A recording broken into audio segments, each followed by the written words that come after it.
Hello and welcome to the Falcon, a footy podcast. I'm your host, Clarky. I'm Cassie. I'm Chris. I'm Jess. And Jess wanted to talk through the intro. Yeah. Fucking hell. The countdown happened and Jess was like, I'm not keen. Now's a good time to talk. And a better time to talk about this round 24 would be after our theme song. Hey boys, how the footy?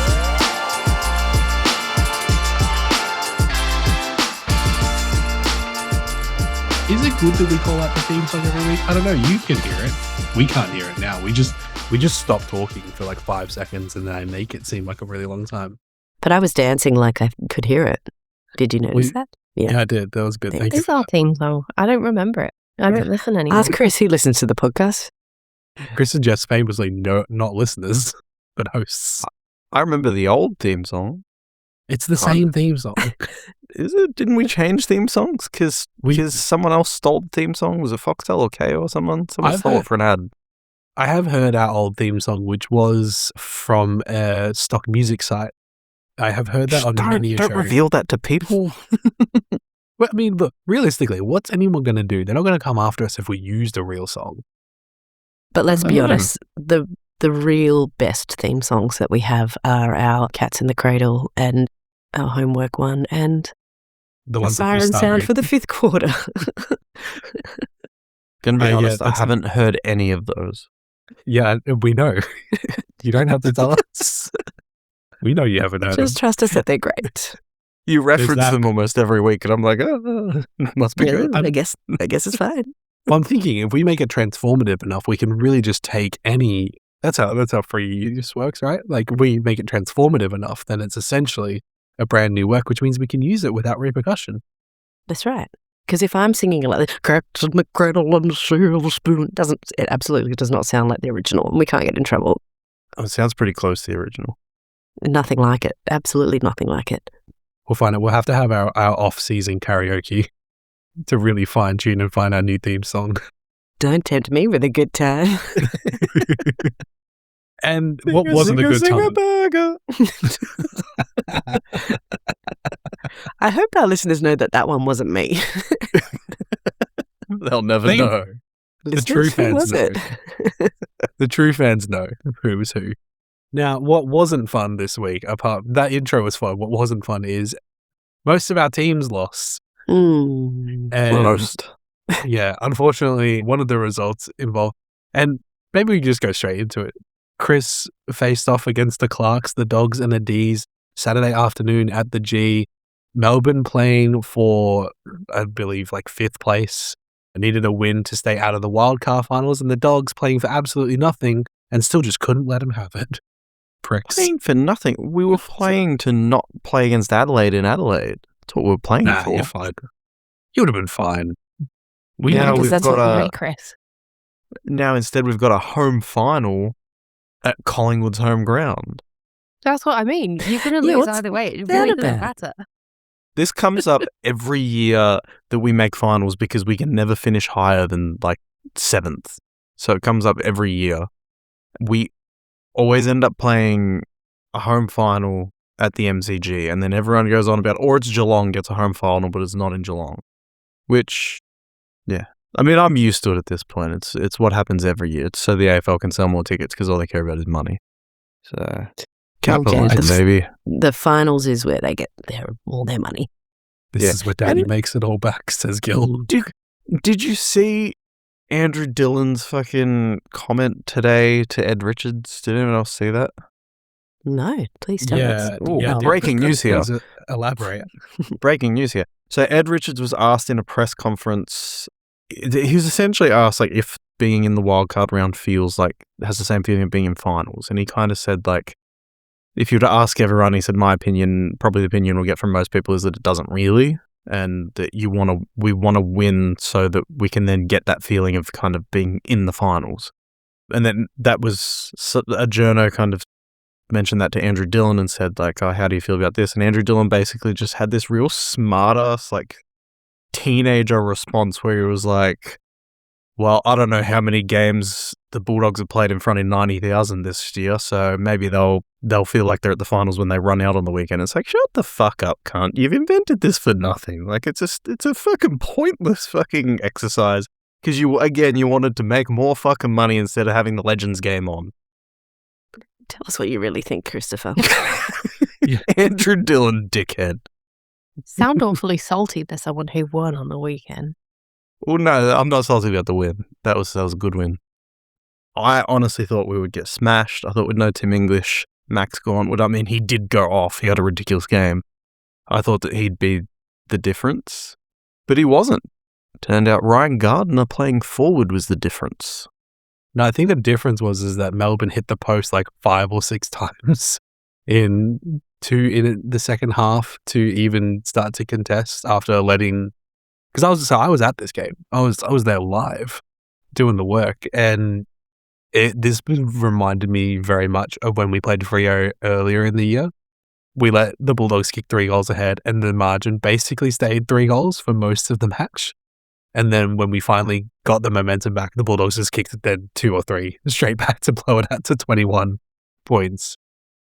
No Van Rooyen really affected Melbourne quite badly, and the Bulldogs were so perfect at capitalizing on every fumble that we had. Like it was real shocking football, I think, from a lot of aspects of Melbourne. And I guess we were kind of due a bad game after a couple of pretty decent ones.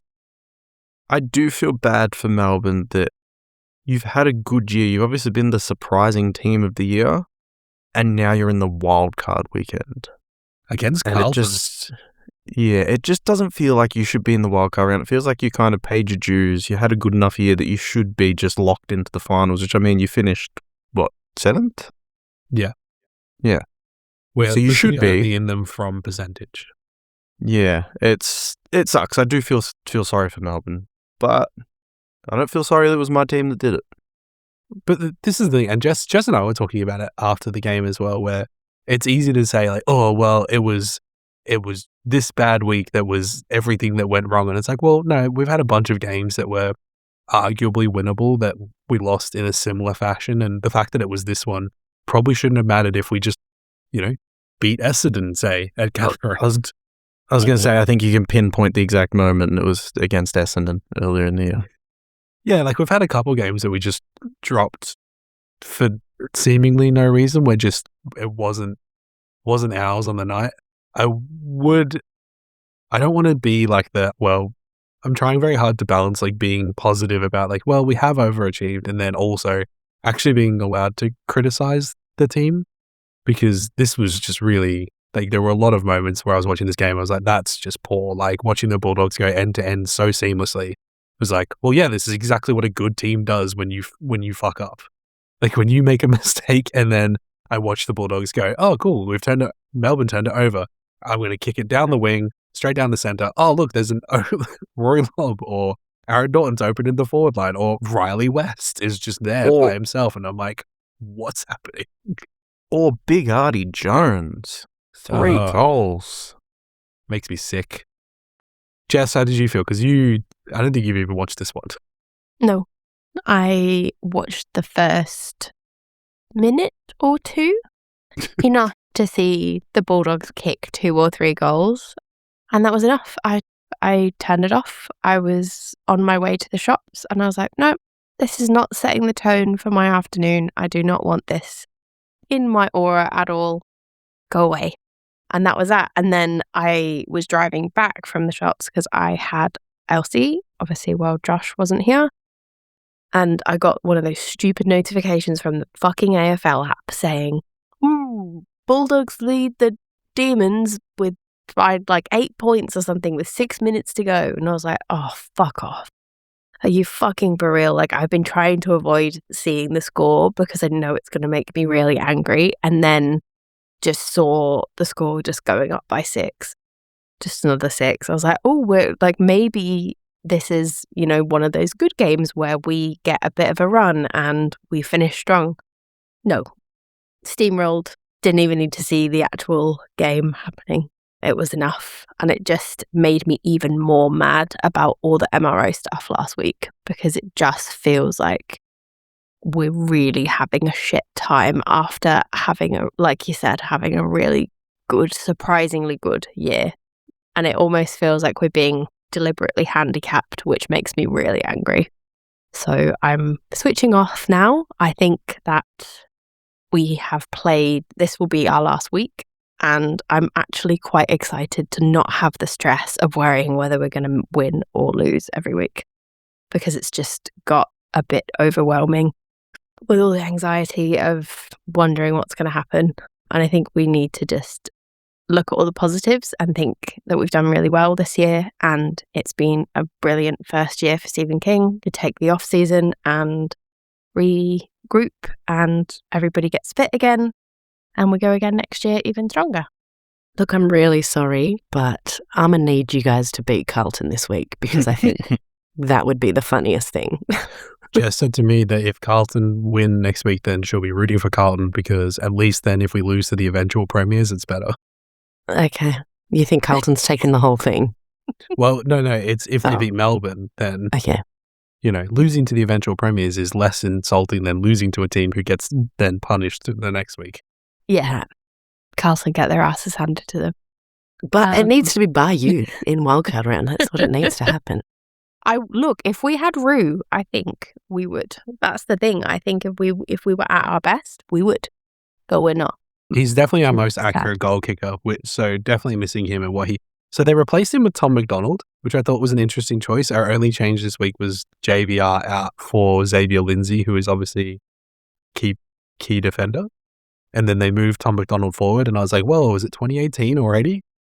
And Tom McDonald is great, and I'm going to miss him very dearly. I've spoken about that on the podcast. He kicked 2 ripping goals, and he took an excellent one-handed mark, but it just wasn't the play for me. And I want to transition because I could definitely...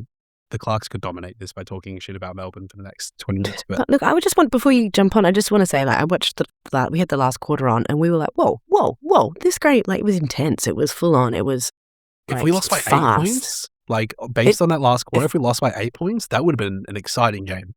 It felt like looking at that score now, I was a bit like, oh, is it that much? Because it felt closer when we were watching, and they did get closer before the end.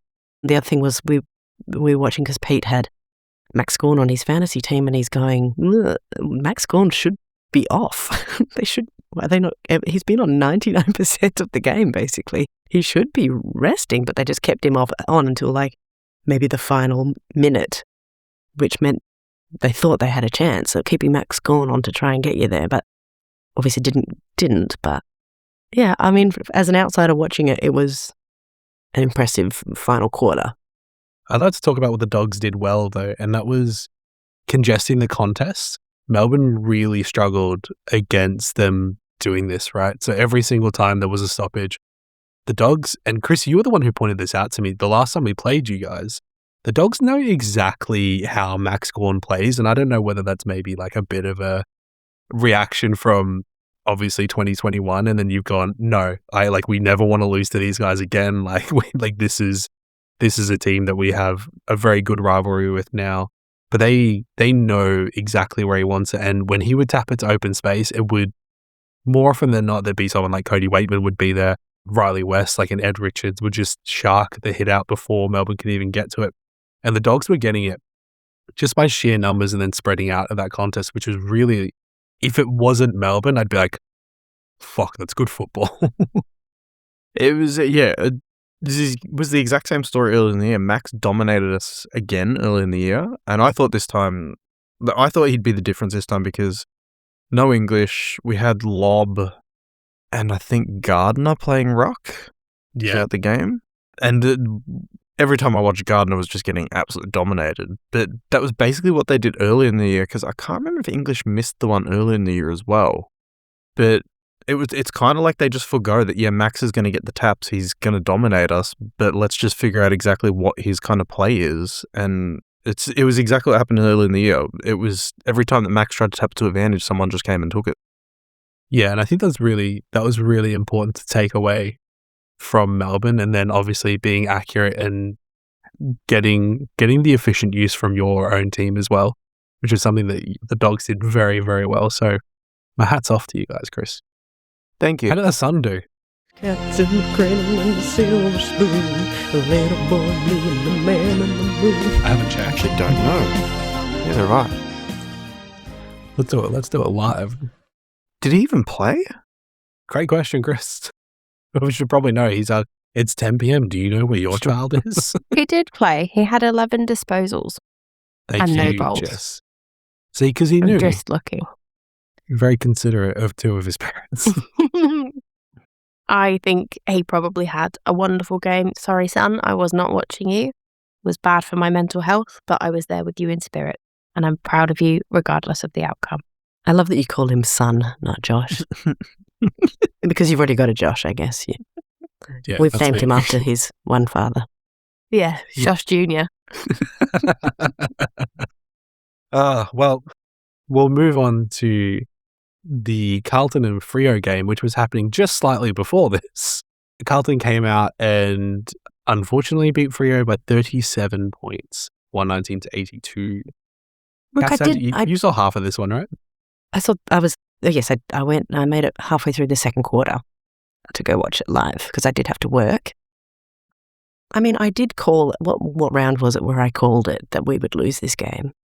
But it still is awful to lose to Carlton when you're watching them at Marvel because it's interesting. I think I mentioned this before, being the minority supporter, being in Victoria, going for a Western Australian team, you're always amongst maybe like 2,000 out of the 10,000 other people. And so we kind of get to know what the fans are like. And Carlton supporters are, how do I put this? Carlton supporters, they're just not nice people. Whereas Richmond supporters get mad at their own team, but they don't give a shit about you. Carlton supporters get mad at their team when they're losing, but if they're winning, they're just like, in your face, to the other fans, even though we're just sitting there being respectful and polite and being like, oh, that was a good goal by them. They're like, ha, ha, ha. You're like, okay, yeah, great. There was one point where Patrick Voss tripped over right in the goal square and was tackled and tripped over it and didn't kick a goal. Like, looked like he could have kicked a goal, tripped over, didn't. And the guffaws from the Carlton fans. Then they got the kick in and kicked it out on the full, and we did not guffaw back. We just kind of went, there's the footy karma for you. Well, that's mostly for your own safety. Yes, that's true. Was we that giggled, chuckled behind our hands. Buttons chase down? I think so. Maybe. And then he kicked it immediately out in the full after. Yes. It was an impressive run, like objectively. Yeah. He ran from about 40 out to catch up to Voss. And scared Voss enough for him to trip over. Like, it was impressive. Well, you should never approach a horse from behind, much less a prancing pony. Startle him. He's lucky he didn't get kicked in the head. So, yes, they just came out fighting harder. And look, they did need it more. It's funny that you said you guys were fighting to not have to play Adelaide at home because, Carlton were fighting to not have to play Adelaide at home. And then in the end, with all the other results, Adelaide jumped out of the wildcard, so it didn't matter anyway. Bastards. I think there's obviously the narrative that we ruined the AFL's big plan that it was going to be Carlton, Collingwood wildcard round at the MCG. Good.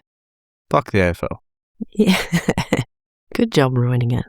Yeah. And the other thing that happened that day was my friends and I got passes to go down into the locker rooms after the game. And so we went and hung out with some of the players, met some of the players. I mean, when I say hung out with, we stood awkwardly next to them while they talked to family and friends. And then once there was a break in conversation, you could be like, excuse me, Andy Brayshaw. A funny thing happened though on my way into the game because I was coming in late. I was walking up the ramp at Marvel up to general admin, and I saw this girl that I thought I knew. I was like, oh, I know her. And then I realized, no, I don't know her. I know her face because that's Andy Brayshaw's wife. And I know her from his Instagram. And she turned to look at me as I was like, oh. And I went, oh, you're Andy's wife. And she was like, yeah, yes, I am. I was like, sorry, I thought I knew you, but I don't. I just know your face. She's like, oh, what's your name? Yes, continue. I'm sorry, no, I know you parasocially. Yes. Actually know you, but you're married to my friend Andy Brayshaw. my closest personal friend. So we were walking up the ramp together. She was obviously walking to the Medallion Club where they were having their lunch, and I kept walking up to general admin. But she probably saw you walk up to general admin and went, ugh. But I got it back when we were walking into the rooms. We crossed paths again, so she was walking in at the same time as us. And so she thought I was a somebody. She was like, "Oh, hey, you again." We were like, "Oh, you again."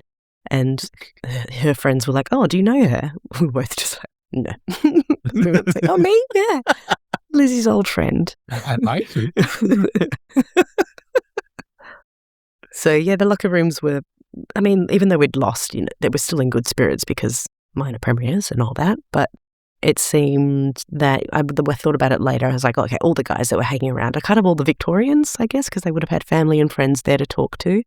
So, yeah, Andy Brayshaw was there with a bunch of family. Caleb Sarong was down there. Josh Tracy. Yeah, a bunch of them. Shea Bolton, Isaiah Dudley. I got a photo with Brayshaw, Dudley, and we did stop Alex Pearce because, oh, Captain, my captain. If you see Alex Pearce, you stop and have a photo. And I was like, I bet. I didn't. He wasn't in a very good mood because I think, we interrupted a conversation. So we just kept it brief. I just love the thought of interrupting a conversation to be like, "Hey, Alex. About this bone broth." Tell us about the bone broth. It was on the top of my mind, I will be honest. And I was thinking about trying to get a soundbite for the podcast, but you're not allowed to record anything in there. And I didn't want to corner anybody. But I did think if I had asked anyone, I could have probably got something out of Mason Cox because he's that kind of a person. Oh, 100%. And just as I was about to work up the courage to do it, that's when Alex Pearce became free. So we did that instead. That's when Alex Pearce started another conversation that we interrupted. Excuse me. He had a photo with a child and I was like, "Now's our in." And then we were like, so the room, everyone's standing, everyone's the same height. All the football players are obviously taller, but then there was these four heads poking over the top of the crowd. We're like, who are those giants over there? And it was Mason Cox and these 3-4 other giants, not GWS giants, I mean very tall humans. Clarify. Yeah. And we were like, are they on a raised platform? They were seriously a foot above the whole crowd. It was quite interesting. Yeah. But that's it. That was my brush with the Dockers. Nodwatch? Nodwatch. Did I just send you the guys of the photo? I took a photo as he was walking out of the space. Okay, Nodwatch is still alive. Still alive, still here. Oh, there he goes. Oh, and I went and spoke to Tendai Mzungu, and I don't know if I've told the story on the podcast about Tendai being at my wedding. Yes, I think you have. Where, anyone who hasn't listened, on my wedding, we got married in Fremantle. Some friends organised Tendai Mzungu to have photos with us. He was playing for us at the time, 10 years ago. Anyway, I went up to him and I was like, "Hey," because he's a runner for us now. I said, "Hey, do you remember 10 years ago you came to my wedding?" And you just saw his face go, "Oh my God, yes." He's like, "Here I am, it's me." Still married, in case you're wondering. He did ask, "Is we still together?" And I said, "Yes." He goes, "Oh, good." Yeah, you have the blessing. Yeah. And then on Sunday, I took Sebi down to the AFLW, Collingwood versus Freo at Vic Park Oval. And it was a really great time. And Alex Pearce was there as well that day. I didn't want to interrupt him again. Yeah. Now Me about again. that. Hey, about that bone broth. But you're gonna have an IVO against you. He's gonna think that you're seeking him out now. You've seen him twice in the same weekend. I bumped Away into from someone else and he was like, I fist bumped Alex Pearce and I almost cried. I was like, yeah, I saw him as well. And how was the match? It was really great. It was really good. I mean, Freo won, so it was nice to see a win. The girls got it done. And it's just such a good vibe. We were sitting on a hill, just was feeding Sebi snack after snack after snack, and he was happy there. He's just started toddling around, so we did some walking. And yeah, it was fun to watch. Great vibes. Yeah, we're thinking that I think AFLW might be the way for us to go to take Elsie to a match. We're not too far from Casey Fields. I think that's probably the most realistic one for us to get to, but it's just always good vibes at the AFLW. Yep. The fact that you can just watch it. sit and bring a picnic blanket and yeah. And the skill, the girls are great. The skills are so good now. In the first few years, it was when they were all converted netball players, it was different. But now, they're up there. Some other games happened this week, and we'll talk about Collingwood and Brisbane next. So Brisbane absolutely came out and smashed Collingwood by 63 points, which usually we'd be happy about, but something about this felt wrong for me. I didn't like seeing either one of these teams succeed because low-key, I don't want Brisbane to have the three-peat, but also I don't like Collingwood, so this is a real Sophie's choice of who I wanted to win. It's Logan Morris's world. We're just living in it. He was fantastic. Connor McKenna had the greatest day of his life. Like, I don't know if he's married, but this game was above his wedding if he is married. He kicked 4 goals, but 3 ridiculous goals. One, which is clearly goal of the year. The camera angle, when they showed the replay, they had a perfect camera angle from behind him when he kicked it. And you were able to just see the ball just sail directly through the goals. It was fantastic. But no, Logan Morris is awesome. I remember seeing a tweet a few months ago where someone basically just said, what exactly is Logan Morris? And I agree, because he's not big enough to be a key forward, but he's not small enough to be a small forward. I don't know what he is, but he's great. That's all I know. He's a medium key forward. What's a medium key? An Allen key? Yeah. What? Is that a small key? That would be Oscar Allen. Oh, that's Oscar Allen. He's the key. Oscar Allen, incidentally, also had an incredible game. 4 goals to him as well. Was it his first game back?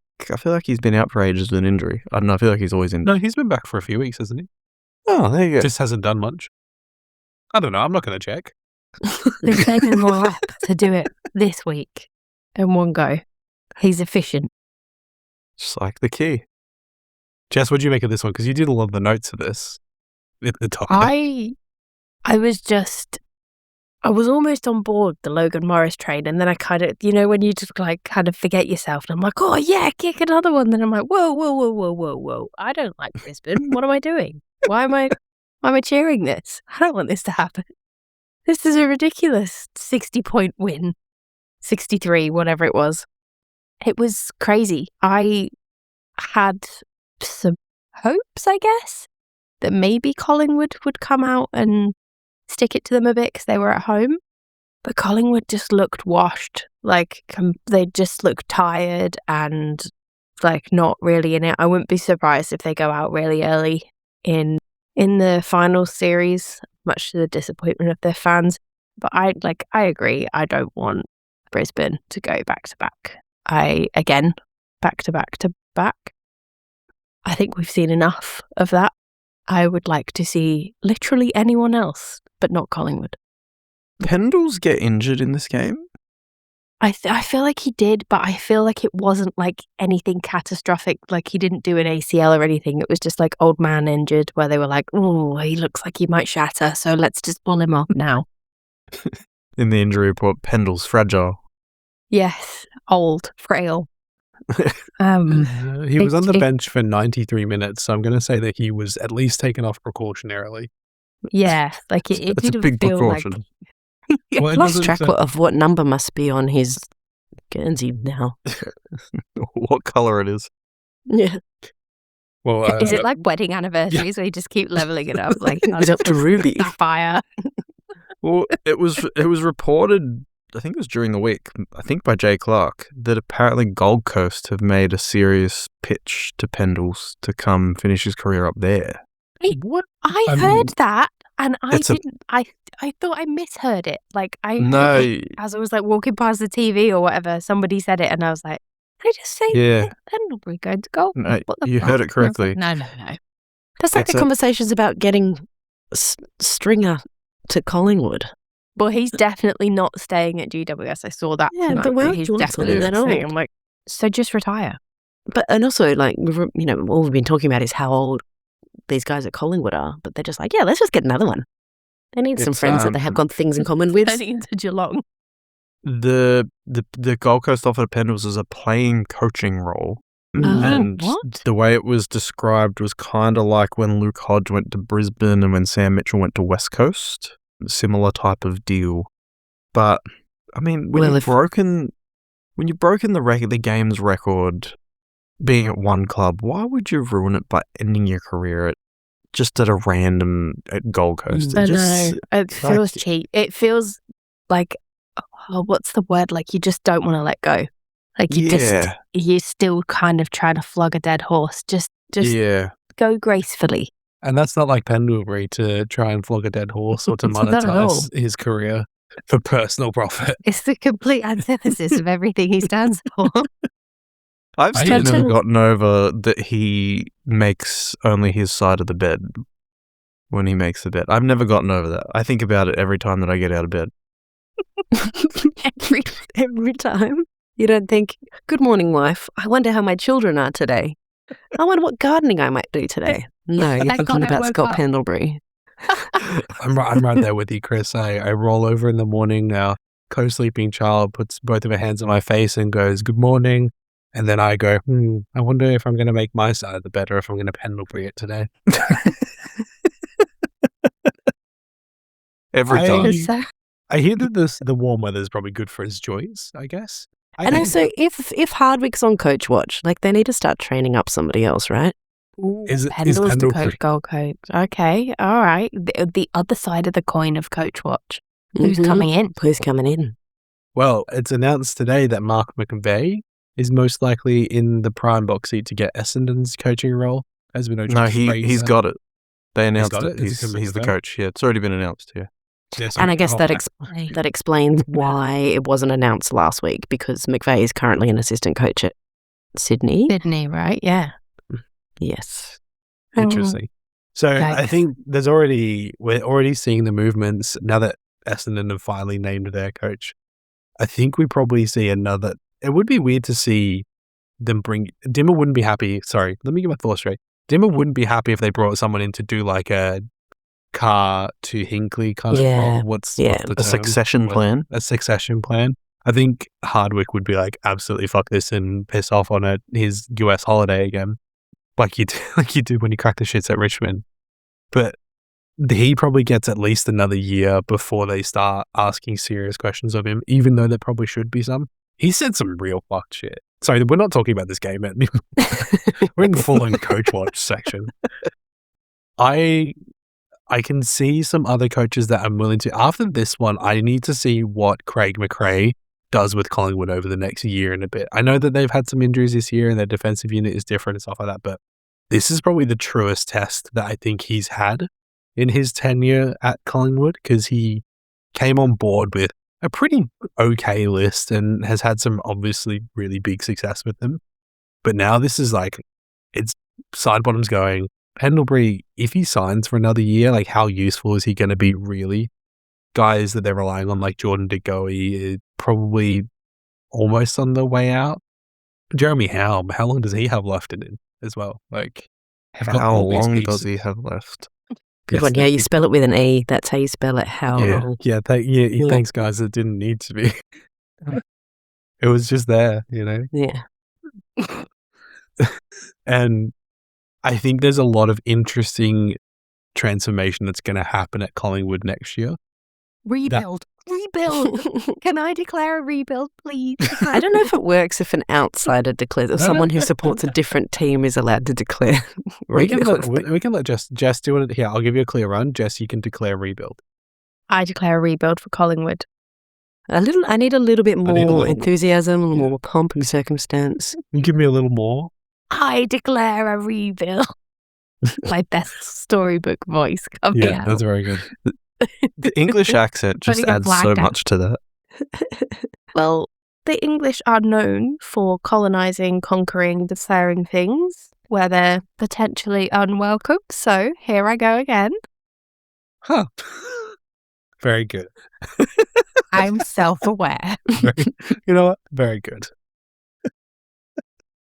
Essendon almost had a win this week, coming up 10 points short to Port Adelaide's 105 in one of the biggest Who Cares Cups of this week. But I was still watching the scores closely. I was like, they've almost got it. They almost had it. The most interesting thing about this game happened not in this game, and that was Mark McVeigh being announced as coach and Zach Butters confirming that he's leaving. And this is one of the only games that I watched the entire match of. Why? And I'm not mad about it. It was super entertaining. Was it? It was a really entertaining game.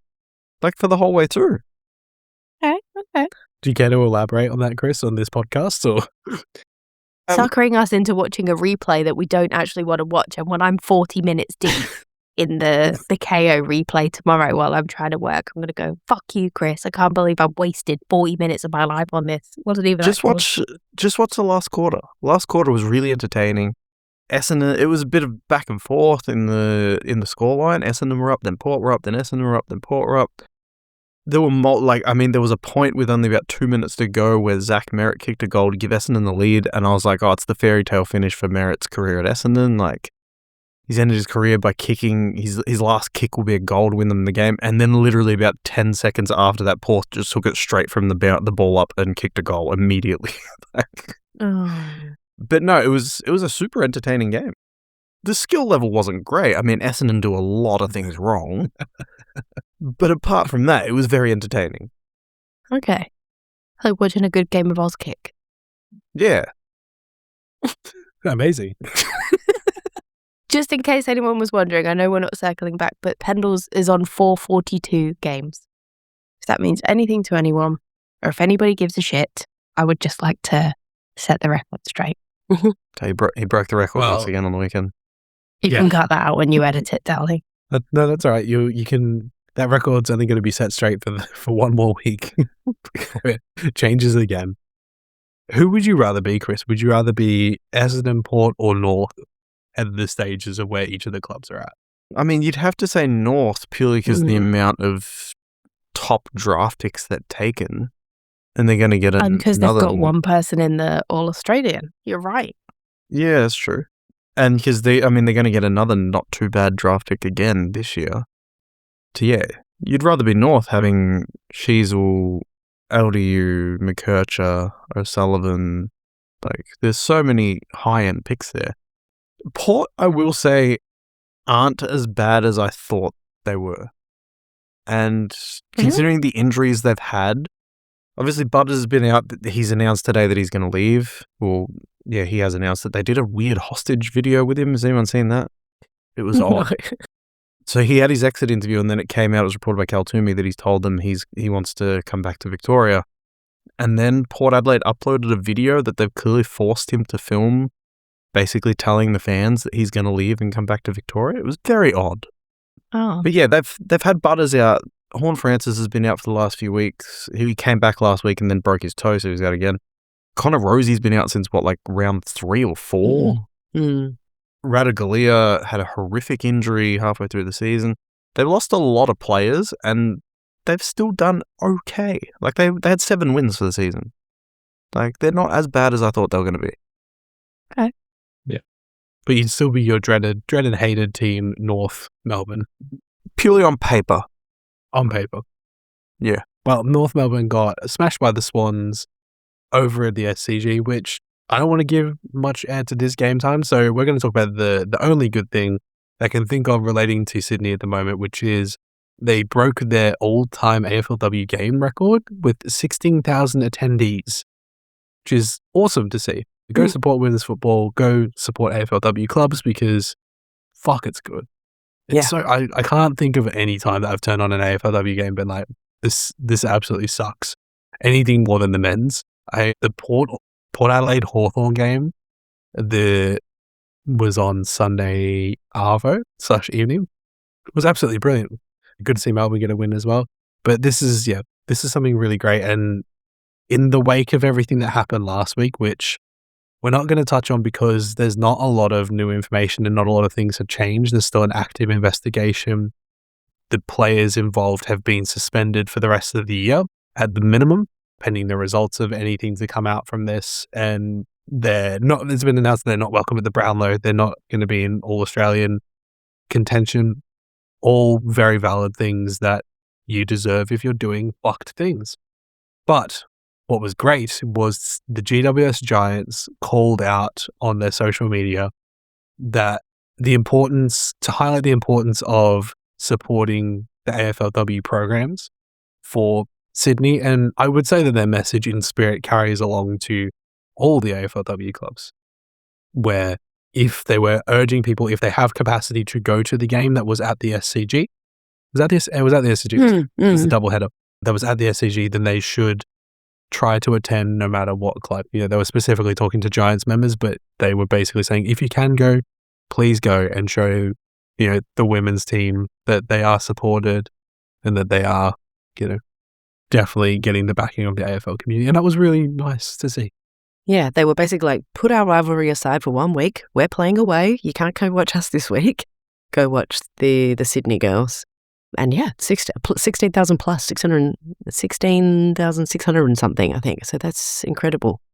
That was great support. And I don't know if you saw the footage of even like Errol Goulden was down there, I think at training, going around like hugging everyone. So proud of them. I was like, bless Errol Goulden as well. There was quite a bit of talk on social media, I don't know if you guys have seen this, that after the W game finished, there were quite a few fans who left to kind of make a bit of a statement. And there was video of fans leaving and stuff like that.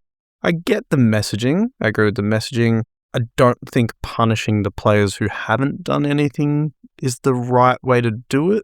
There's 5 individuals who you can probably kind of push your anger towards. We saw some scenes after the game. I think Sydney needed a win this week. I think those players needed a win to kind of galvanise the group. And we saw the scenes after the game that, like, Errol Goulden was almost inconsolable. He was absolutely in tears on the ground. Callum Mills was in tears. There were quite a few players that were emotional. So it does go to show that, like, what has happened over the last week has impacted more than kind of, like, it has a rippling effect. And what's been reported by Jay Clark is that the divide in the locker room is so bad at the moment that we're likely to not see some of those players at the club next year, which is crazy. Jess and I spoke about this because we live together. So, we spend a lot of time talking about things. Breaking It news. kind of came up. Yeah, it kind of came up. And so I know that we said that we weren't going to rehash anything, but I think it's really important to continue having these conversations where, Chris, you sat on it in the best way, where it is hard to draw that divide of where to lay your support and where to withdraw it. Because the responsibility and accountability does fall on individual players. But I also understand the points of people who, yes, it's insinuated, because there's nothing to say that anybody else has done any wrongdoing, but insinuated that if 5 players were doing this, are they only in trouble because they got caught, right? And this isn't, I'm not saying that anybody else, like I said, not saying that anybody else has done anything wrong, and there's no evidence to do that. Callum Mills has been, I think, a fantastic leader from the playing group specifically. Sydney management, I think, could do better in some of their communications in the way that they've spoken about this, both in the media, and they focus more on protecting the players, or to try and sort of err on the side of, talking about how this impacts the club more than the seriousness of the events themselves. And it's a very difficult line. And I mean, I'm a man, so I'm not going to sit here and say that I have any weight when it comes to talking about violence against women or the experiences of women and other marginalized groups in Australia and the world. But I stand with people who want to talk with their actions by leaving the game if they choose not to support the men's group. If people do because they are able to see all the facts in front of them and they feel comfortable doing that, then also that is fine. The main message that I think we all need to be taking is to continue to ask for more and to ask for people to do better. And I think seeing actions like Errol Goulden going out and being with the women's team, that's a great active, support action that someone is taking. Callum Mills going and speaking to the women's group, even though he wasn't involved at all, acting as a representative of the Sydney men's team and going and saying to them, we are sorry that we have not upheld the values that we committed to upholding. It's all really important that every individual does this when they see hate speech, violence, or any other kind of negative action towards women. And like I've said, this extends to other larger marginalized groups like LGBTQ plus communities, to Indigenous and First Nations communities. It takes all of us working together to call out this behavior and ask for people to do better and to act in better ways with each other and to condemn actions that are reprehensible. Sorry, this is Clarky's soapbox. Stepping down. I will stand. It just comes and gets you out of nowhere. I'm really sorry. He just sneaks the box in and just slowly Yeah, I steps know. on it. He steps on it at his regular height and then just slowly stands up over time. And suddenly he's peering over the crowd like Mason Cox and the tall giants in the locker room. I think like my toddler coming to see me doing some work at What my doing? desk. Very important things, dragging a stool over. Sorry, This I don't mean to work. talk. I don't mean to talk in a way that doesn't give anybody any room to also add to that. So, please do. I was just thinking No. about how I saw Kelly Underwood speaking earlier this week, saying how she was saying, I have given so many interviews this week, so many more interviews than I normally would, where people just want to ask her experience as a woman. And as a woman, what do you think about this? And as a woman, and she's like, it's female commentators, sports people, media personalities. When something like this happens, they always get turned to be like, what do you think about this? What are women feeling? And we always have to explain the experience of a woman, of a female, or female presenting people, having to explain it. It gets tiring. And it just comes down to just treat women with respect. And if you are someone that does that, also call out people who don't. And that's the other thing. Dyson Heppel put out a really great video this week. And it's good because at times like this, a lot of females are very vocal and post about things, and often male personalities often will take a step back because they don't quite know what to say. But Dyson Heppel just came out and he was like, if you see something, call it out. If your friends say something, don't go along with the joke. Tell them when they're wrong, because unless you're doing that, it just perpetuates this culture, this awful boys club. So yeah, it's a hard time. It was a hard time, and that was one of the reasons, one of the other reasons I went down to support the girls on Sunday, because it was a really positive day and it was great to watch them play and watch how they support each other. And it was really great. Yes, Chris, before we wrap this one up. I'm nodding in support. I have a lot of big feelings about everything that's happened at Sydney, and trying to pick my moments of when to air those feelings. And I just think that the underneath of all of this is exactly what Cass said. Just be a decent fucking human being. Daisy Pearce said it as well. Just be a good human. Go support the AFLW. Make sure that the AFL know that we want the AFLW teams to be playing in proper venues and actually give them a fucking chance to show us how fantastic they are. Like, don't let the loudest voices be the fuckwits that are going, who cares? Who wants to go and see a woman play AFL? It's not proper AFL. None of that shit. Like, let's actually support the people that are the least problematic out of all of the two teams, the two sides of this. And yeah, just try not to be a fuckhead. It's really not that hard. I will say, Jess, that's actually one of the things that kind of came to the forefront of my mind. Like, as you were talking, you know what absolutely fucks me off? And this is the last thing I have to say about this. Absolutely fucks me off every time, like, it takes a serious incident before people start having discussions, and then this becomes a topic, and it just falls into like this media cycle. Go to a comment section about anything to do with the AFLW, and you see the amount of fuckheads out there who just come there to just denigrate women, like to just say the most awful things they can for what? For a laugh, or for, for the clicks, for the like what is it that motivates people to do things? And it's the fact that nobody stops them from doing it. So if you can, do it. There's no good jumping off point to go on from there. So I wanted to highlight a few good moments of football this week. I did mention in our group chat, to pull the kayfabe down, which we're not afraid to do here at the Falcon, that I wanted a nice moment of football from each of my hosts to round out the podcast. Jess, I actually think that you already did this homework, because you shared, there was a lovely clip. Nick Holman played his last game for the Gold Coast Suns this weekend. He's retired now, a bit of a journeyman, Nick Holman, but kind of very, very likable fellow. And there's a lovely lovely clip of him bringing his dad on to talk with Hamish and Rue, and his dad's so bloody proud of him. Like, it's so, you couldn't help but smile while watching it, and like the way that they talked about his mum has passed and how she was obviously still supporting him. And yeah, it just reminds you that like even these players who like might not be your favorite or might not be like spotlight players, like they have such a positive impact, you know, where they go, and they have families that support them, and just seeing that humanizing story like always fills me with a bit of joy. Yeah, it was really cute. Like seeing his dad just absolutely beaming, being stood up there.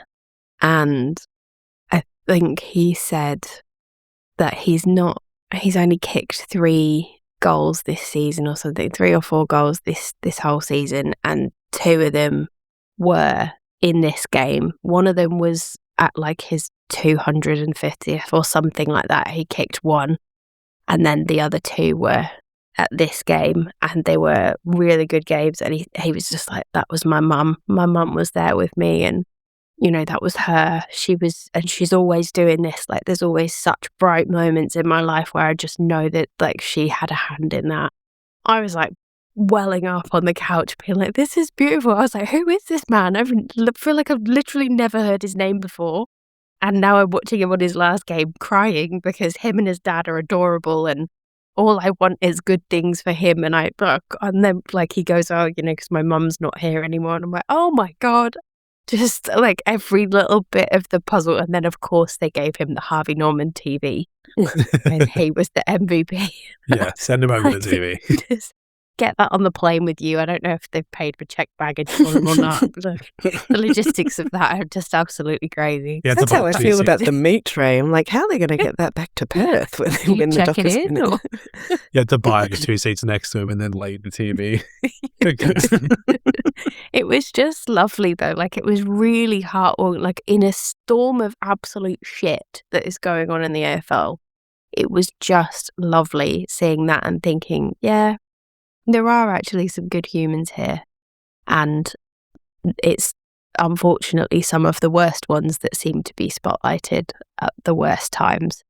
And I think watching him and seeing him talk about his mum and seeing his dad talk about how proud he is of him and his journey, and how he had to go to South Australia because he didn't have a very good time when he was initially drafted and all this stuff, like bit of a tumultuous career. And it wasn't that fairy tale that I think everyone associates with like Nick Dacos or whatever, where you're like, oh, you're just perfect. You come from like a really good breeding line of AFL players and you just had this magical like father-son thing, and now your life's a dream and everything's great.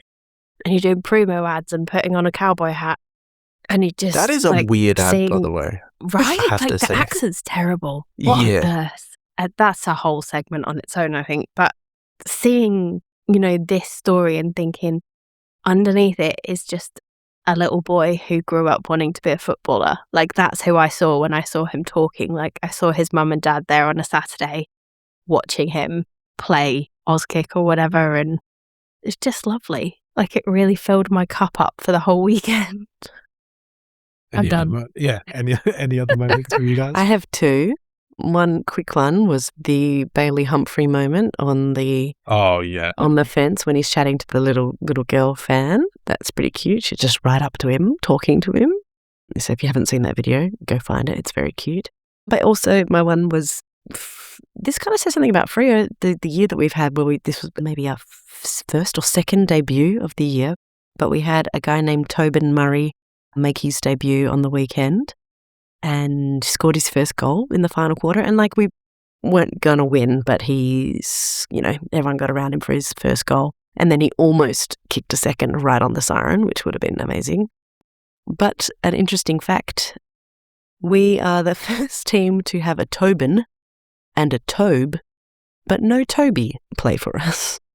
Huh. He hasn't made his debut yet. Don't you have a player called Toby Whan? That hasn't played for us. What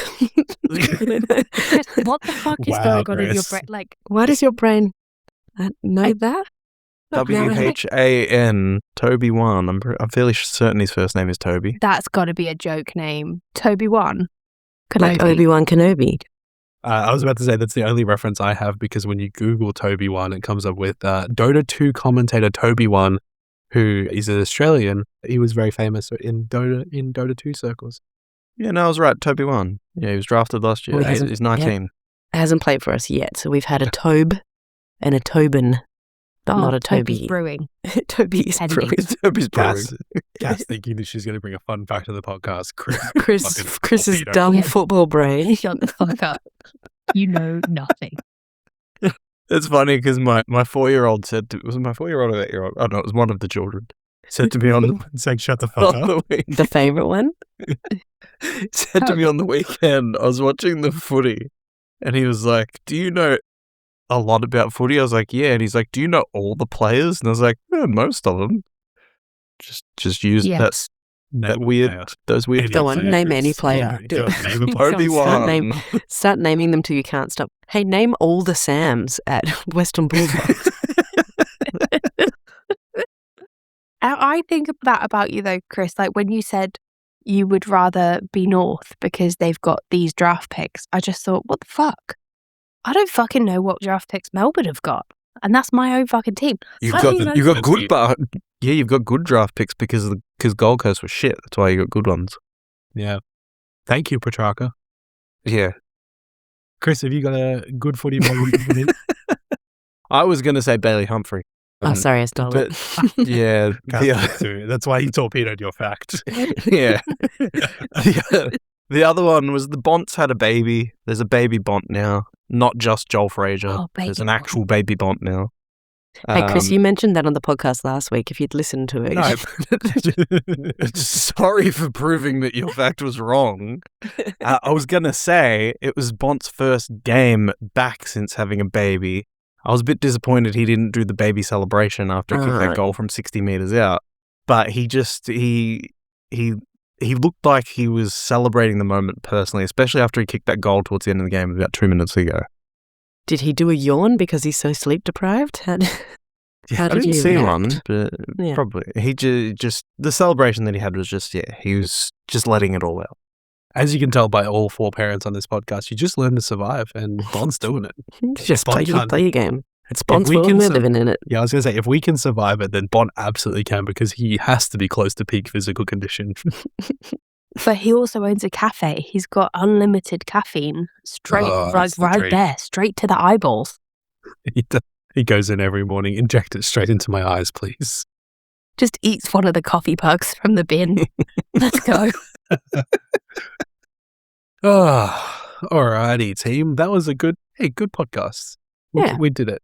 I had a 5th quarter, but we're actually on time. We didn't even chat about the All-Australian squad. That's We fine. didn't even- Oh, you know what? Let's do Yeah. that. Fuck, we don't. Okay. I don't think Okay. it's me. Yeah. Oh, We don't know what we got it is. time. Hey, they announced the All-Australian squad. We're not going to go through all 44 men. We don't have that much I time. don't have that much time. I However, don't care that much either.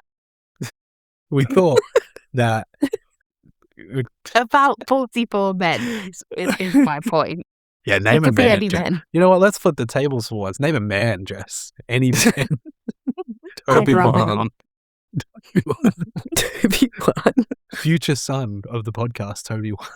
Oh, Yeah, sorry. I forgot to say I saw Tobin Murray in the locker rooms and I got to say congratulations to him.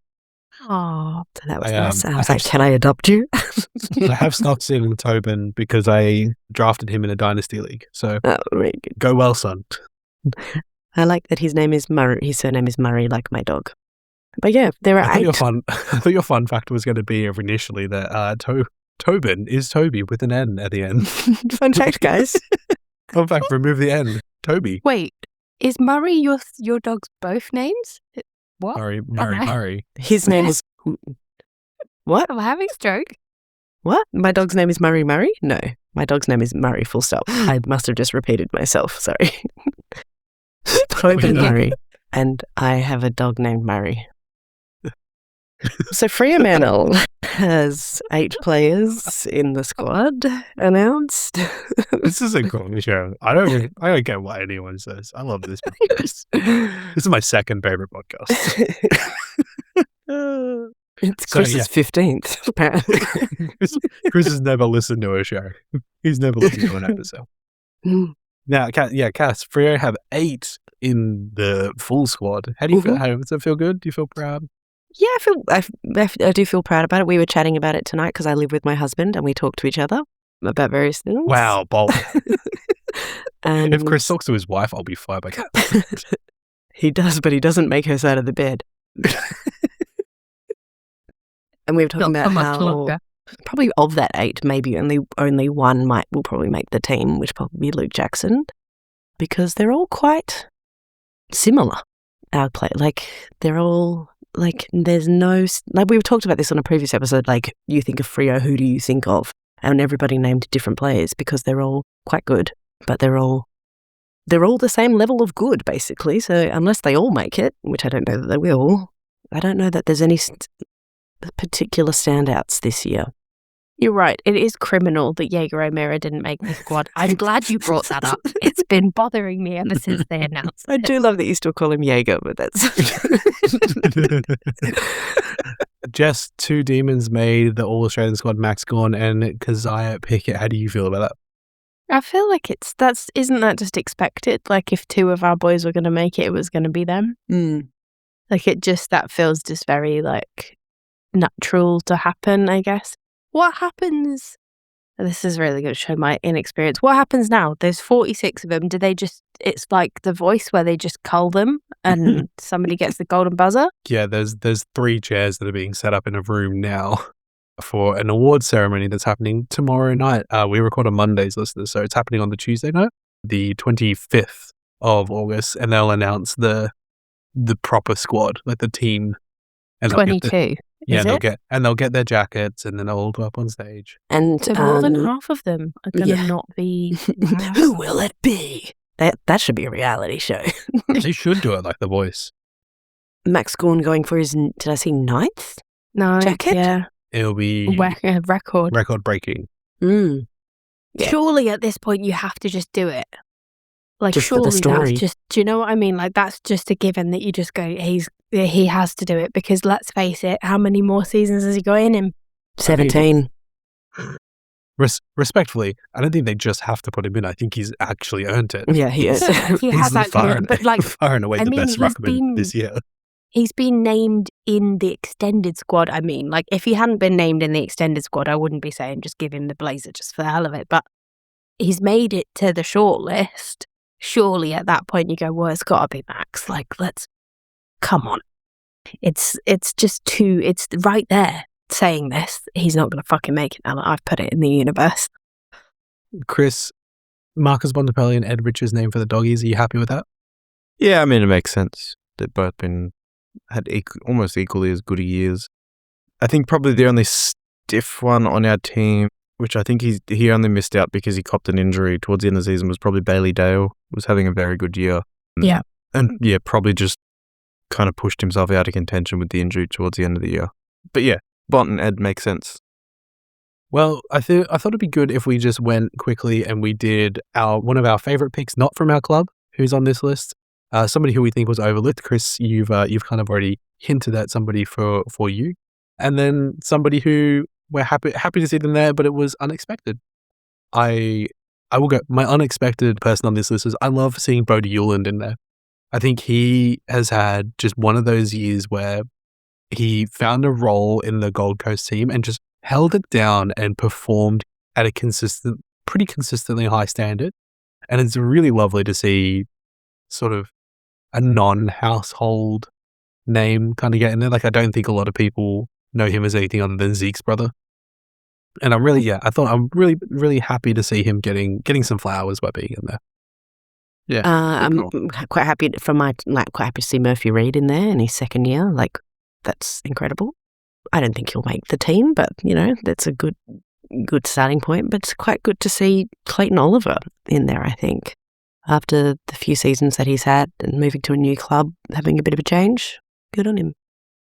I thought that too when I looked at it, and then I did think, he has had a good, like, when I think about it, he has had a good year, but it's nice that he's moved and seems to have been a bit of the opposite of Petrarca. Like, he's moved and he seems to have come into his element a bit, like bounced right back to who he used to be in his heyday, I guess, at Melbourne.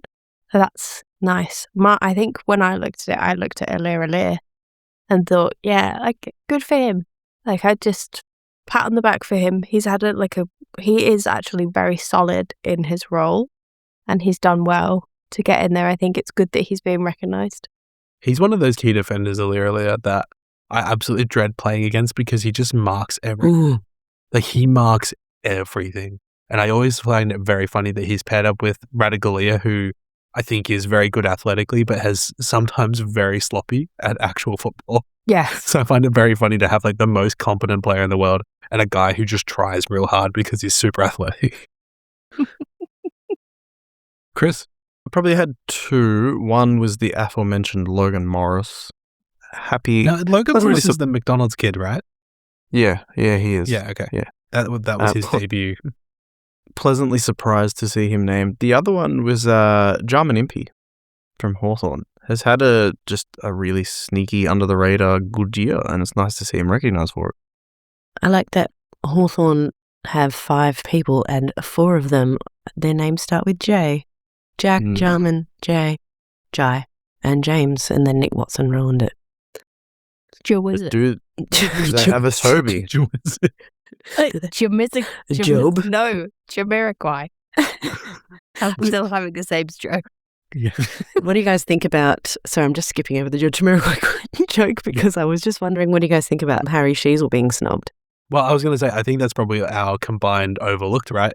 Not with respect to... We didn't want to come into the discussion and say, oh, this person shouldn't have made it, because I don't see a name on here that hasn't had a great year. Like, Connor O'Sullivan is probably another one who's like very much on that, like, ooh, unexpected, but fantastic to see him.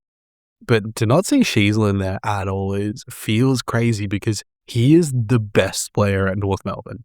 Yeah, and just because your team's not doing that well, like, that doesn't... He's still very good. You know, Cripps is on there by himself. It's not like you need to have more than one.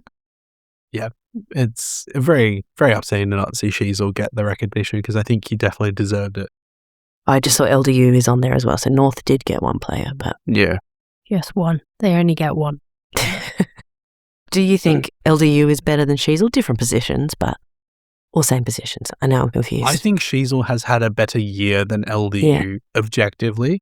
I think LDU is a fantastic player who was struggling within North's system to flourish with the things that he is talented at. And they are getting better at giving him opportunity to play well. Has he been outstanding all year? Like, comparatively to Sheasel, like, we're talking purely on that.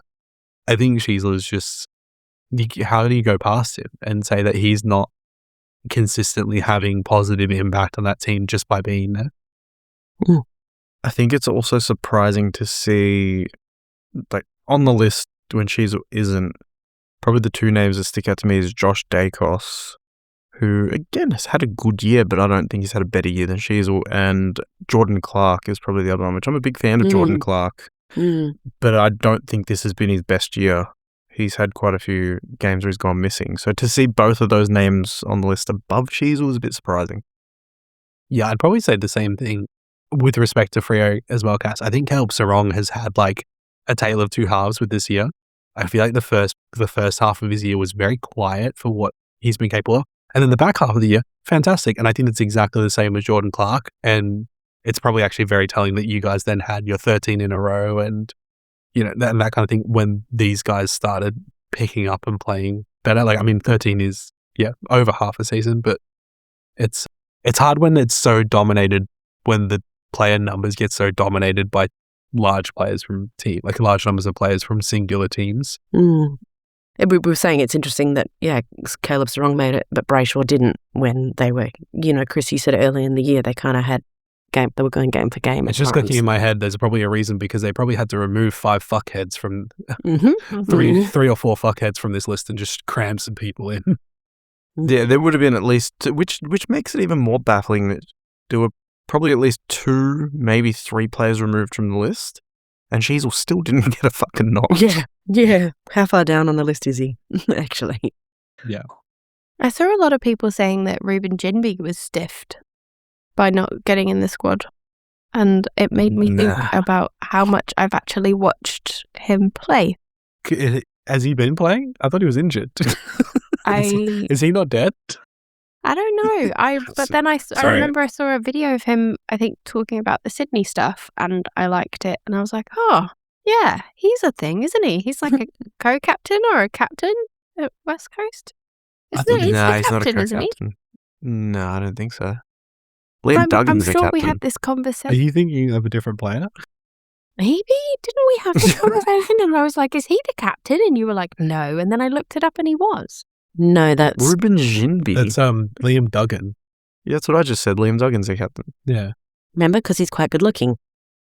Ruben Jinby pissed at a Ruby hasn't played festival. since round 13. Yeah. That's don't trust everything you read online, guys. Sorry, Jess. People are wrong. Yeah.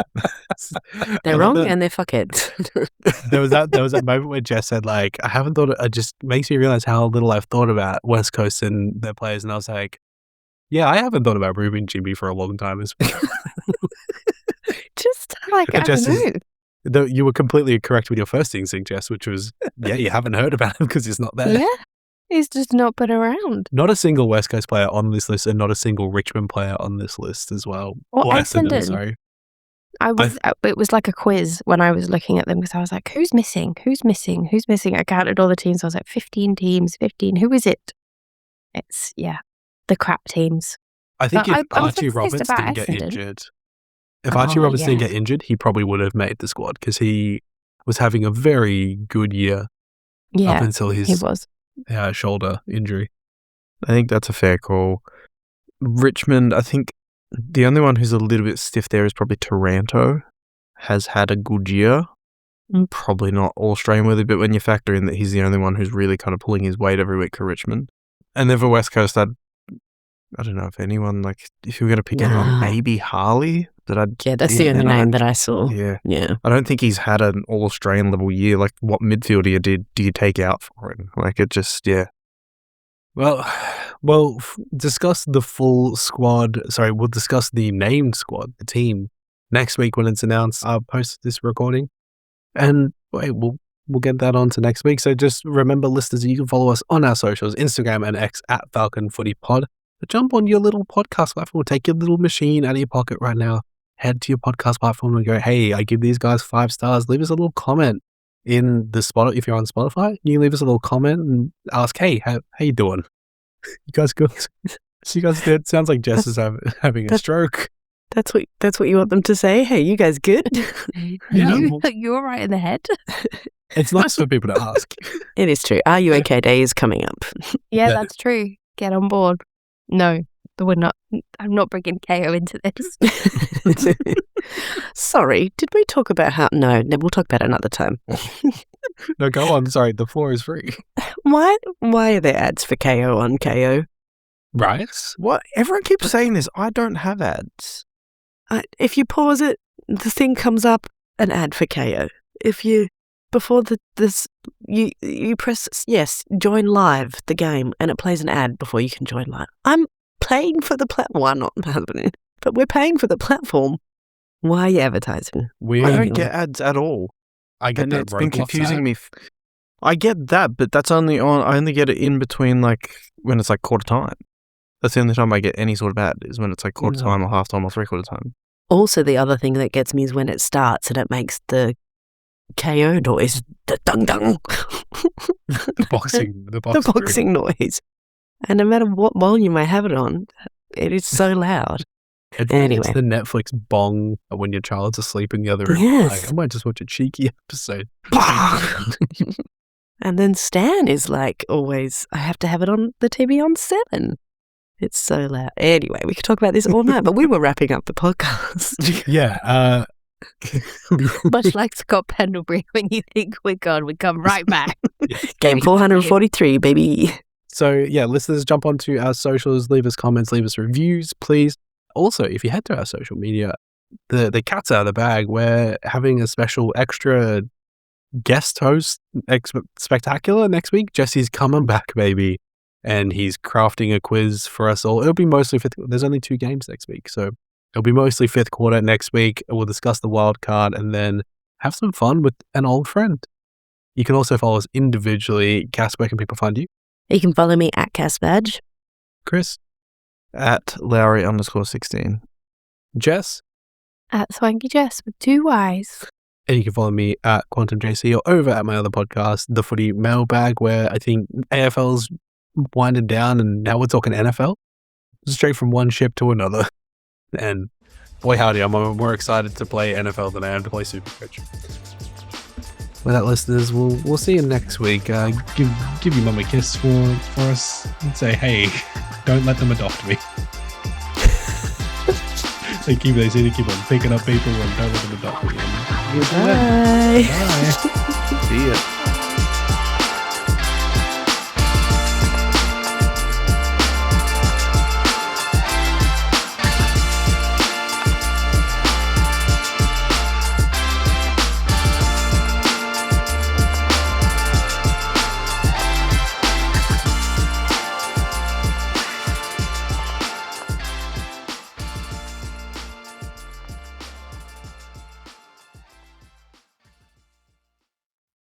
The entire team at the Falcon Footy Pod would like to acknowledge the traditional custodians and cultures of the lands and seas on which we live and record this podcast.